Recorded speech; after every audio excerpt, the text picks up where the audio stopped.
Welcome friends, मैं हूं संदीप निगम और आज आपको बता रहा हूं माई एसक्यूएल लूप स्टेटमेंट के बारे में। लूप स्टेटमेंट को चलाने के लिए हम एसक्यूएल में तो इसका उपयोग नहीं कर सकते। इसके लिए हमें कोई प्रोसीजर वगैरह बनाना होता है, तो हम सबसे पहले एक प्रोसीजर बना लेते हैं। तो मैं जा रहा हूँ प्रोसीजर, मैंने किया ऐड रूटीन और यहाँ पर मैंने प्रोसीजर लिखा। प्रोसीजर का नाम मैं लिख लेता हूँ प्रोस लूप, क्योंकि मैं आपको लूप के बारे में समझा रहा हूँ। मैं एट प्रेजेंट अभी कोई पैरामीटर की बात नहीं कर रहा हूँ। सबसे पहले हमें क्या करना है, हमें करना होगा बिगिन और लिखना होगा एंड। जैसा कि नाम से ही क्लियर है, हम लूप के बारे में समझ रहे हैं, यानी कि हमें कोई भी टास्क को बार बार एग्जीक्यूट करना है, इसलिए हम लूप का उपयोग कर रहे हैं। यहाँ पर मैंने कोई ज़्यादा आपको कुछ नहीं देना है, ऐसे शुरू करना है और एंड करना है। अब सबसे पहले हम समझते हैं कि लूप का स्टेटमेंट किस तरह से यहाँ पर लिखा जाता है। हमें सबसे पहले एक लेबल लेना होता है। आप जिस चीज़ के लिए भी लूप बना रहे हैं, यदि आप सिंगल लूप लिख रहे हैं तो कोई इशू नहीं है, लेकिन जब आप नेस्टेड लूप लिखते हैं यानी कि लूप में लूप लिखते हैं, तब आपको लेबल बहुत काम करते हैं। तो मैं बना रहा हूँ काउंटिंग के लिए लूप, तो मैं जो लेबल का नाम रख रहा हूँ वो रख लेता हूँ LBL CNT, या आप चाहें तो केवल LBL रख लीजिए, जो आपको नाम रखना हो रख लीजिए। कॉलन लगाएं, कॉलन के बाद आप लिख दीजिए लूप। यहाँ से लूप शुरू होता है और यहाँ पर आपको एंड लूप कर इसे बंद करना होता है। और यहाँ पर भी अगर एक गुड हैबिट यह है कि हमेशा यहाँ पर भी लेबल लिख दें, है ना। वैसे नहीं भी लिखेंगे, सिंगल में चलता है, लेकिन आप तो आदत ही रखें कि हमें यहाँ पर लिखना है। यह हमारा लूप हो गया। इस लूप को यदि आप एग्जीक्यूट करेंगे तो यह आपको एरर दे देगा, क्योंकि यहाँ पर आपको कुछ ना कुछ लिखना होगा। मतलब यहाँ पर हमारी बॉडी है, यहाँ पर हमें जो भी एग्जीक्यूशन करना है वो लिखना होता है। तो मेन चीज़ हो गई कि लूप इस तरह से लिखा था। बेसिक लूप का जो पार्ट है वो इतना ही होता है।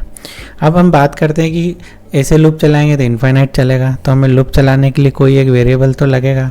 जैसे कि आपने देखा होगा, हम फॉर आई का लूप अधिकतर जहाँ पर देखेंगे तो आई जे इस तरह से लूप चलाते हैं। तो हम भी एक आई डिक्लेयर कर लेते हैं। तो सबसे पहले हम स्टॉप में जाके क्या करेंगे, डिक्लेयर। हमने एक वेरिएबल डिक्लेयर किया, आई रख लेता हूँ, मैं इंटीजर रख लेता हूँ।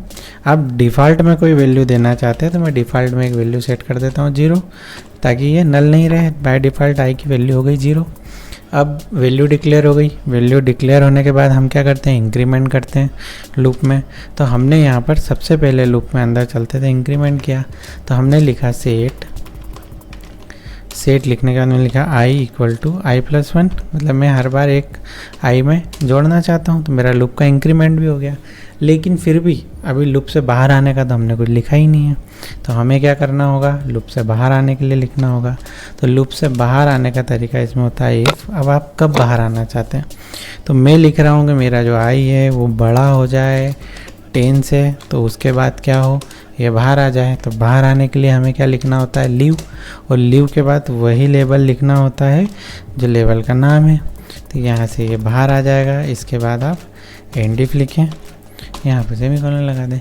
तो किस तरह से चलेगा, बाय डिफ़ॉल्ट वैल्यू यहाँ पर 0 है, उसके बाद ये लूप में जाएगा, यहाँ पर सबसे पहले वैल्यू प्लस हो जाएगी, फिर ये चेक करेगा वैल्यू 10 से बड़ी है तो अंदर जाएगा, नहीं है तो बाहर आ जाएगा।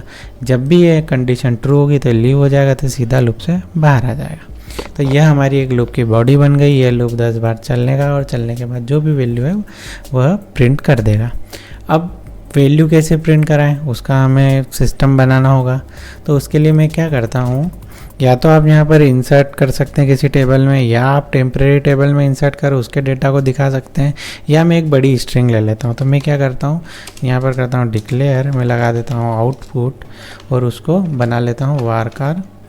अब ये डिपेंड करता है कि आपकी कितना आप लेना चाहते हैं। तो मैंने उसको लिया वारकार, मैं ले लेता हूँ करीब 100।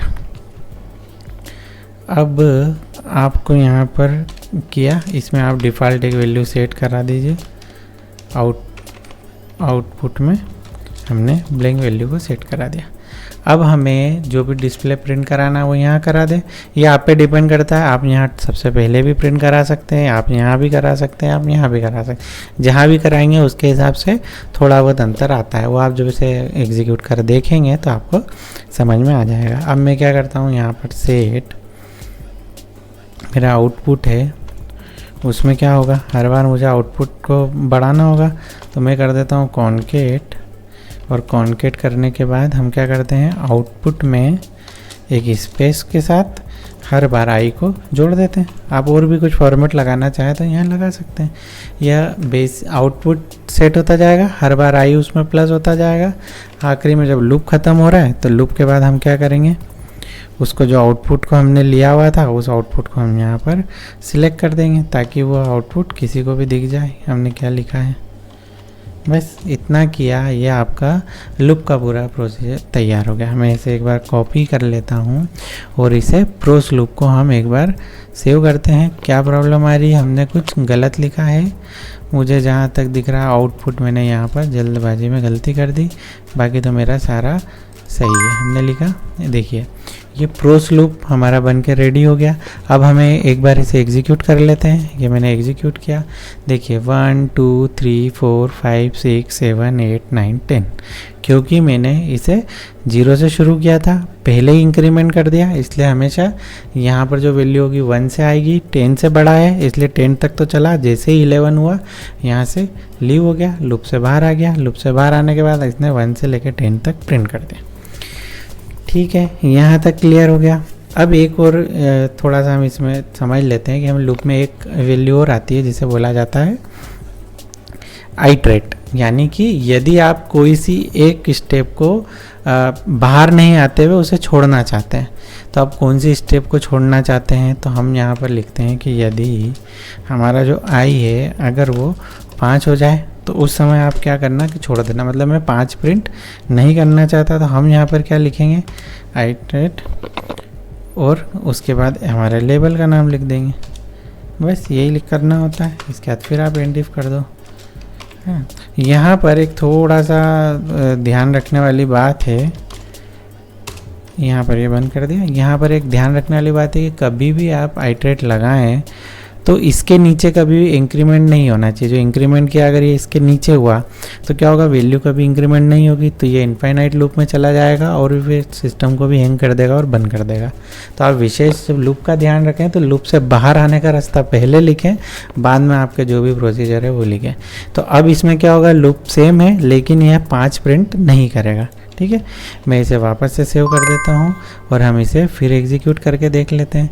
देखिए ये प्रिंट हुआ लेकिन यहाँ पर 5 प्रिंट नहीं हुआ। यहाँ तक आपको मुझे लगता है समझ में आ गया होगा। ये कॉल करके भी आप लिख सकते थे, मैं यहाँ से आपको ग्राफिक्स फॉर्म में ही बता रहा हूँ, है ना। अब अपन एक थोड़ा सा इसमें एडवांस समझ लेते हैं कि हम इसमें एक पैरामीटर पास कर देते हैं, यानी कि जो लूप फिक्स 10 तक चल रहा है ये मैं जहाँ तक बोलूँ वहाँ तक चल जाए। ठीक है, ऐसा कर देंगे। पैरामीटर बढ़ाया, पैरामीटर इन बढ़ा लिया, n नंबर तक चलाना है n बढ़ा लिया, n की जो भी विड्थ रखना वो रख लीजिए, और जहाँ आपने फिक्स 10 पास किया था वहाँ पर आप n पास कर दीजिए। बस इतना किया, ये आपका लूप रेडी है। अब हम इसे फिर से एग्जीक्यूट करते हैं और एग्जीक्यूट करने के बाद अब मैं वैल्यू दे रहा हूँ 20। अब जैसे ही आप इसे एग्जीक्यूट करेंगे तो यह क्या करेगा, 1 to लेकर 20 तक प्रिंट किया लेकिन 5 को छोड़ दिया क्योंकि हमने 5 को नहीं लिखा था। तो आशा है मुझे आपको लूप किस तरह से लिखते हैं, लूप में किस तरह से लीव यानी कि लूप से कैसे बाहर आते हैं, लूप की एक जो हमारा होता है एक जो साइकिल होती है उससे कैसे बाहर आते हैं, तो उसके लिए इटरेट का उपयोग आइट्रेट का उपयोग करते हैं वो हमने सीख लिया। इसके आउटपुट को प्रिंट करने का तरीका हमने सीख लिया। यहीं पर आप इंसर्ट वगैरह करना चाहते थे तो वो भी कर सकते थे, यहाँ पर टेबल को प्रिंट कर देते या परमानेंट टेबल होती तो बाहर आप उसका आउटपुट ले लेते। तो आशा है मुझे कि आपको MySQL लूप स्टेटमेंट बहुत अच्छे से समझ में आ गया होगा। यदि फिर भी आपको इसमें कोई भी डाउट होता है या कोई भी क्यूरी हो आप मुझे कमेंट कर सकते हैं। यह वीडियो आपको कैसा लगा मुझे ज़रूर बताएं। मिलते हैं नेक्स्ट वीडियो में। Thanks for watching.